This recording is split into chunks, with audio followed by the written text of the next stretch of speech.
Hey everybody, this is Ravenbrook Farmstead. I'm Dan. I'm Natalie. I'm Dan. I'm Natalie. This is our sun porch, which is normally where we like to hang out a lot, but now it's springtime and we've been really busy getting all of our starts going, and they have totally taken over this porch. And as you can see, the area behind us, we have a lot of starts here, a lot of starts here, and a lot of starts here. And you may even say that we've gone a little bit early with some of this stuff, so we're really excited about getting it into our backyard. We've been counting down the days until it's actually warm enough to do that. And the weather, looking at the forecast, it looks like maybe this weekend is the time when we might be kind of safe. So before we put it all in, we kind of wanted to show you what we've been doing in our backyard with regards to our beds that we've been constructing. And we also wanted to show you kind of some of the really cool perennial plants that are already existing on the property that we've been discovering as they've been blooming up. So let's get going. Abby, meow at the camera. Albie, say meow. Albie, say meow.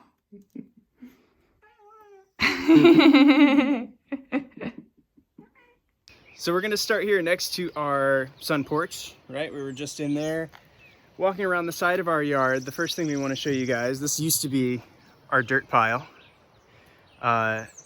We have filled our raised beds from what used to be a mountain of dirt right here. How much was it that we ordered? 18 cubic yards. Cubic yards. It was a lot of dirt. We've got these beautiful lilacs coming in. They've got a lot of little suckers popping up around the bottom, especially in the backyard. So I'm gonna try to get more of these in there. Now that they're blooming, it's starting to smell really incredible. Yeah, we should actually, let's get a close up of those. They're not in full bloom, but they're starting to go. They look really nice. This here, I have an app for plant identification. It tells us that this is a kind of honeysuckle. So I'm excited to see what these look like when they bloom. But lining the entire yard is kind of an alternate between this honeysuckle and the lilac. So, and then another thing that lines our whole yard are these vines here, which look quite a bit like raspberry. So we're gonna let them go this year and see what happens, because if we have raspberries lining our whole yard, that would be absolutely delightful.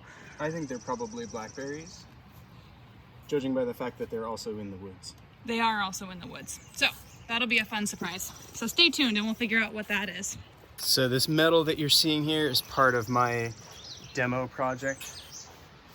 This little shed on the side of our house. We're taking it down so that we can get some windows up in there, up in the barn studio on the second floor that we've been building. This is not something to be lamented, the deconstruction of this. It is so poorly built, like a lot of the additions to this house. I don't know if it was maybe built in like the Depression era or something, but it's like they didn't want to buy any wood at all. So they used all kinds of random reclaimed stuff, really not well constructed either, not good craftsmanship. So I'm happy to see that come down. Another plant that we've kind of identified is over here. And I believe this is choke cherry. So the internet tells me that you can make really good jam out of it. And it's really high in antioxidants. So we're gonna be looking forward to kind of seeing this as it grows. One thing that I read is that the choke cherries can carry diseases that can spread to peaches and some other fruit trees, which we have planted in the yard. So we will learn if this has this, because the leaves should turn red around July. So we're gonna be keeping an eye on this one, because if it has that disease, then we're gonna have to take it out, unfortunately. So let's go over and see the chickens before we go back to the garden. Unfortunately, we lost one of our chickens recently. Poor Georgia. We think she was egg bound. It happened really fast, and that was really tough. And then we're thinking about maybe rescuing another chicken. And then just 1 week later, lo and behold, I walk out early in the morning and I find a very pecked, skinny, scrawny looking girl hiding in our bushes. And so we decided to keep her. So now we're back up to 4. It's kind of funny. 1 week later, we say we want a chicken and we get one. All right, ladies, time to come out. Betty has learned how to fly the coop, so she comes out earlier in the morning along with Richard. And this is our new girl, Mindy. And she has integrated pretty well. We tried to isolate her for a while just to make sure she was healthy, but because Richard can jump the coop, he just basically followed her everywhere, and it made it a little bit moot. So, you know, so far so good though. She's healed up. All of the scabs that were on her comb and her face for being pecked at, totally gone. Yeah. Which is awesome. So she's looking really, really good actually. She's gained some weight, which is great. So, so far so good. And we just love having the chickens. Richard is really funny because something that he'll do is he'll run around, find snacks, and then just like make this really hilarious chirping noise, and then all the other hens will run to him, and then he'll stand back and let them snack. He's like the nicest rooster, I swear. Taking care of his girls. Taking care of his girls, yeah. So we put in a lot of fruit trees. This is one of them. This is a cherry tree. It's kind of a cold hardy cherry, a sweet sour hybrid. Does it say? North Star cherry. And we got all of our fruit trees from fastgrowingtrees.com, and I gotta say I'm a little grumpy about it because I thought that I was going to be getting, you know, dormant trees, but all but one of them came with leaves, and 2 of them, this cherry included, came with fruit on it in like early April to zone 5 Maine. And a lot of them have struggled. This one's actually done okay, but we'll go show you in the back. Some of them have really not fared too well in the transplant. Although funny enough, the 2 that had fruit are actually the 2 that have done the best. Outside of the one that came dormant. Yeah, we're not sure what to make of it, because it would be great if they showed up dormant, but it also doesn't seem like the dormant ones are doing better across the board. It's churchin' time. Churchin' time. So anyway, so and it's still going. It's still going. All right. Oh, it goes for a long time. Yeah. I keep thinking it's done and it's not. So the trees that showed up with leaves, we've had mixed results. So it might depend on the variety. Yes. So I guess I'll show you what I mean. Come on, Fanny. So this guy here, I think, is the one that has struggled the most. And this is a pear tree. And it showed up with leaves like this. And it has just been, it's been struggling. We've got some crispy leaves. And it came shipped to us with this stuff on it too, which has just gotten worse. Yeah, if anybody knows what that is, please let us know. Yeah, I mean, it hasn't died. It's been in the ground for a bit, but it's not the happiest little tree, unfortunately. So in terms of the trees we didn't plant, we have this big apple tree here that's in bloom. It's beautiful, but it has not been pruned in a very long time, and a lot of the branches are just like crispy dead. Yeah, we should have trimmed it like before spring came, before the leaves came. We were just so busy, and then when I finally contacted an arborist to get it pruned, he's like, nope, you missed the boat, wait till next fall, because I'm not going to do anything about it now. I'm not sure if it's a crab apple or if it's a regular apple. The apples that come off of it that we saw last fall are a little bit big to be crab apples, but they're all gnarly and like small and hard and kind of like a crab apple. And I tasted one, and it doesn't taste too much like a crab apple, but it could be. So I don't know if a good prune and some rehabbing might have this tree produce some really good apples. We'll see. We'll try next year. If the apples continue to not be good, we might just take it out, as sad as that is, because it really shades a lot of the yard. And back here would be a really ideal place to put in a new little orchard. Yeah, we could replace it with trees that actually produce good apples. Right, so that's kind of our plan with it. Some other stuff that we've added to the yard. More lilacs back there, by the way. Yeah. So these are raspberry bushes. Our poor sweet Georgia is buried under this one. This is a just our heritage red raspberry, and that one over there is a golden raspberry. We also planted a fig tree over here, which again did not come dormant, and it's really struggled. So it lost a lot of its leaves, but it looks like it's starting to come back. So hopefully it will pull through back here. And this area gets a lot of sun in the afternoon.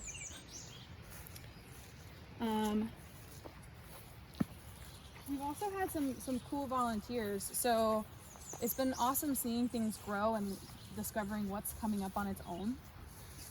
So we have a lot of this, looks like rhubarb that's coming up. And as well as strawberries, which are blooming now, which is cool. And then this looks like it might be a raspberry that maybe was whacked down at some point. We also have this, which is we're pretty excited about. So we had heard that one of the previous owners grew gooseberries, and the neighbors used to come by and pick them. And the previous owner said that he actually removed all of them before he knew what they were. So we thought it was like long gone. But it's starting to come back this year. So we had intended to remove these stumps and put a bed over it, but when we saw this coming in, we decided not to. So we're gonna let that go. I've never had gooseberries, so I hope that we get some, and that'll be really exciting. So we've been putting in a lot of beds, and because we spent so much money on dirt, and because we're cheap, we didn't really want to spend a bunch of money putting in a bunch of beds, so we're just using reclaimed materials from the yard. This stuff here, this is an old like livestock watering trough that we found, and then I don't know, some sort of wheel attachment that we found over in the bushes, and so we just wheeled them over here and kind of created this bed. This top part is mostly herbs, so we have basil, rosemary, thyme, some dill, sage, and then down here is mostly flowers. So these were elsewhere on our lot, and we just kind of dug them up and transplanted them over, and these, we weren't sure what they were going to be, and they just opened up this morning. That is gorgeous. I'm loving that. And then I planted a bunch of California poppies because I'm from California, and those flowers are near and dear to my heart. So those are coming up now, and I'm excited to see them. We had a bunch of bricks lying around our yard. Some of them made a fire pit, which we switched out for this using like the granite slabs. I'll let Dan talk about that. Yeah, so there were property markers. These granite slabs are super common around here because there's a lot of granite. And they were all lined up along the wood pile over there at the back and just kind of lying around the property. So I gathered up the longer ones and I rolled them over here with Natalie's help because they weigh 1,000,000 pounds. And these bigger chunks here I thought would make good seats. So now we have this kind of cool Viking looking fire pit, which is replacing the round brick one. You know, obviously no mortar or anything in the brick, so it was just brick sitting there, which I thought looked kind of crappy. So we repurposed the brick over here into these gardens, and there's a lot of brick just lying around the property as well that I've dug up and found in random places. So we thought if we're gonna have beds that aren't exactly raised beds, we may as well have a nice border, a nice strong border to them, which looks pretty good now that we've got them all put together and filled. Mm-hmm. And we've planted some stuff in there, but not everything has been planted yet. Probably the furthest along is this one. Yes. So these are all of our different Asian greens. So we have like bok choy, mustard greens, those sorts of things. So those are coming in nicely. And what we've mulched over the top is just leaf mulch. So in the fall, we took a bunch of leaves and we put them through, what, a mulcher? Yeah, I got a leaf mulcher, which is a leaf mulcher. So the leaf mulcher is, I'll show you guys at some point. It's basically just a tub with a, a weed trimmer string in it that you feed the leaves into. And it's kind of sensitive. It doesn't like twigs, but it makes a pretty fine mulch that I just dumped into the chicken coop. The chickens enrich that, and then we take that straight out of there and put it right onto here. Yep. And it works really nicely because it lets the water filter through really easily. It doesn't blow away.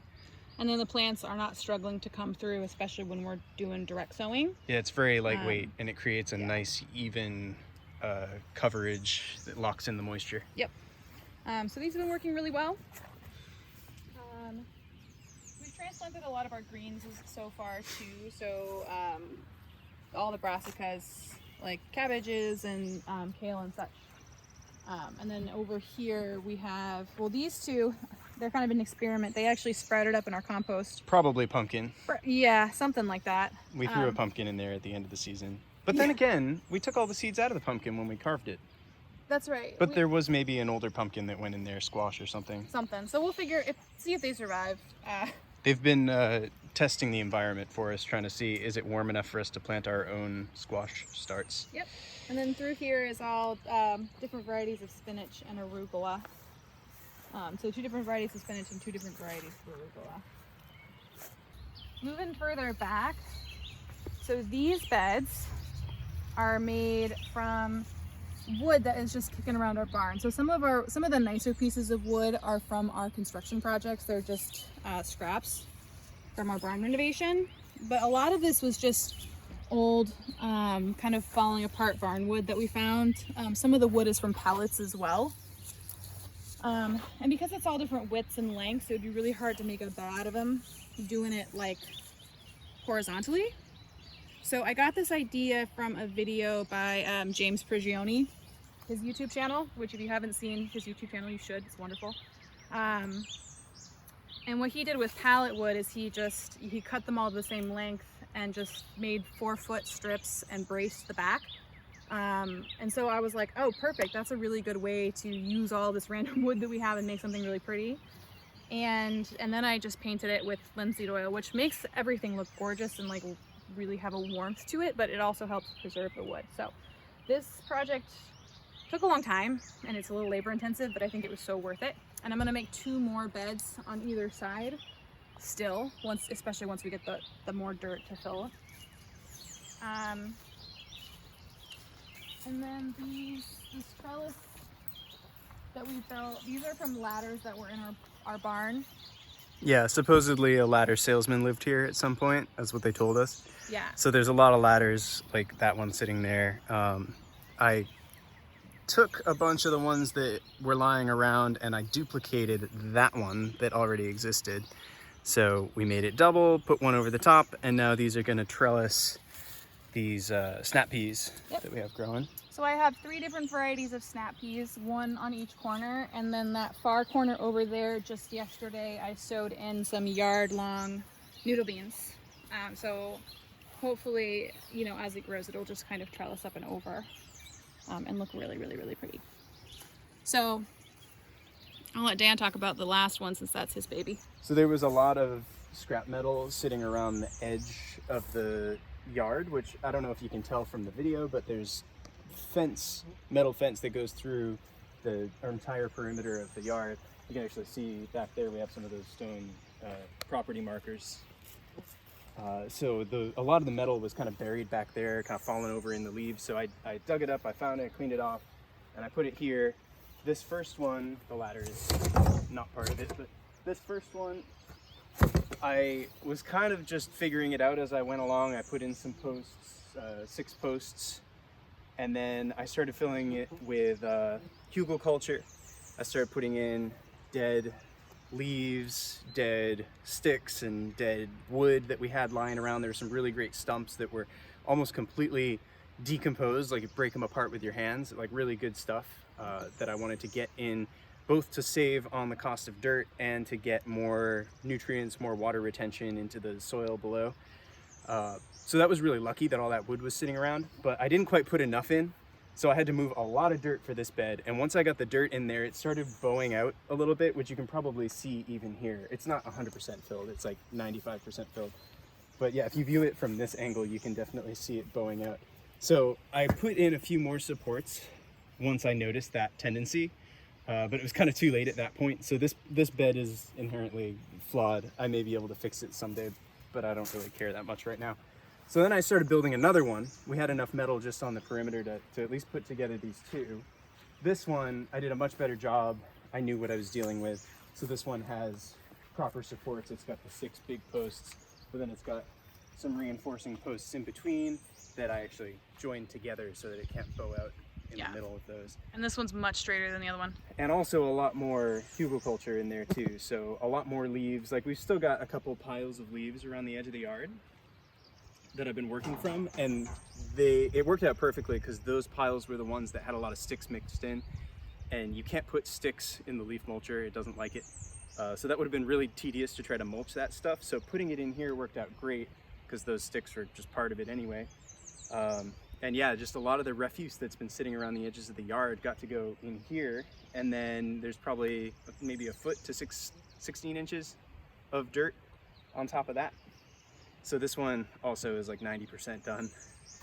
And yesterday I started harvesting more scrap metal from the little shed that's sitting at the end of our barn. So now I've got a lot more metal. I'm gonna put those together to make another 2 of these beds. And I'll probably document the construction of one of those so you guys can see exactly how I did it. It's not super sophisticated or super complicated if you have dirt and sticks and leaves. Yep. So we'll have 2 more coming in here. We need to buy more dirt, so hopefully we'll get that next week because our pile is out. And then the plan is to build like arch trellises between the beds, just to do a little bit of vertical gardening. I think every year we're gonna build more and more beds, but I think the 2 more wooden beds and the 2 more metal beds, that's how we're gonna stick for this year. And it's kind of a race. Oh, here comes Finny. Finny! Speaking of race. It's kind of a race to get these beds in because, you know, the temperatures are starting to get warm. It's in the 80s during the day and the high 50s at night. And so we're needing to get this stuff done so we can get the plants in. Because we do have a short growing season. So we got 2 different varieties of blueberries, high bush blueberries here and one over there that we planted. I want to get a lot more blueberries. We also are wanting to fill the borders of our yard with wild blueberries, which grow everywhere here in Maine. Yeah, if you walk on pretty much any trail that has any sunlight, Yep. You'll see. We yoinked some from a hike that we did and put it in the ground to see if it would take just yesterday, to see if that's a method or if we need to figure out a better cultivating method. So we'll see how they do. If it survives, then we'll just continue collecting blueberries on our hikes. You can also see over here more of these, like what looks like raspberry canes coming in. So again, we'll keep an eye on these and update you on what they are. But they're all over down this whole perimeter of the yard. We have a lot of these little wild strawberries as well. So as much as we can, we're gonna try to keep what's coming up naturally, especially if it's edible. So this guy is an apricot. The variety is called Chinese Mormon, and he's also not doing super great. Not flourishing. No, it could be worse. So hopefully, again, this one came with leaves when it came to us. If anybody has any recommendations on how to bring these guys back to life, do let me know. So this is a peach tree, a cold hardy peach. This is the one that came dormant, and it is now starting to set leaves, which is great. And it's happy and it's healthy, and that was what I hoped all the trees would be. But it wasn't.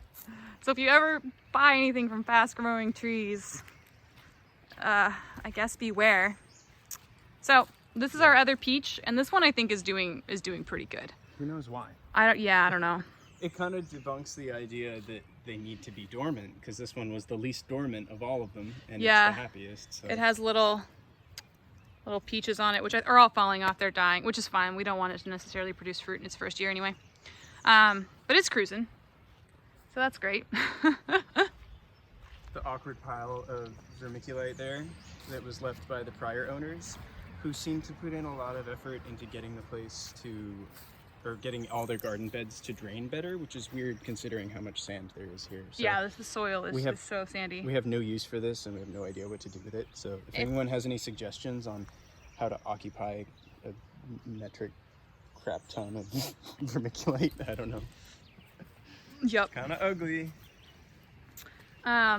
So back here in this corner, there are so many beautiful, like, wild flowers that are coming in. It's just so lovely back here. And I haven't looked these up yet, have you? I did, and I don't remember what it said they were. This is a place where the chickens have created a little dust bath for themselves, I think. But these are just my favorite. And they're all over the place. They're all over. They're my favorite piece. We did a mushroom cultivation class, and so these are a couple of shiitake logs that we inoculated. So we probably won't get anything this year, but maybe next year we can get something. We're gonna plan to dunk them for 24 hours in July. They said that helps the mycelium take root into the log. So here's some leftover bricks that we haven't used, so we'll figure out something to do with that. This is cool. This is like the ruin of some old structure. I'm not sure what it is. We had somebody come out here with a metal detector and say that it was like full of metal, so he thought that maybe this was like a little smithy or something. We may like excavate this and make it into something kind of cool, but we'll see. So that's kind of what we got going on so far. I think what we're gonna do is do one of these every week as things start to grow and change and we start to see more of what's been planted here. So stay tuned for that, just to see how our first year of doing kind of a larger garden and homesteading is going. We also have been doing a lot of work in our barn. So we'll probably post an updated barn renovation video pretty soon. So if you're interested in that, hit the subscribe button, like this video, and we'll see you next time. Of course. When can they expect when to lose? The new client is anxious to get soon. Take care of this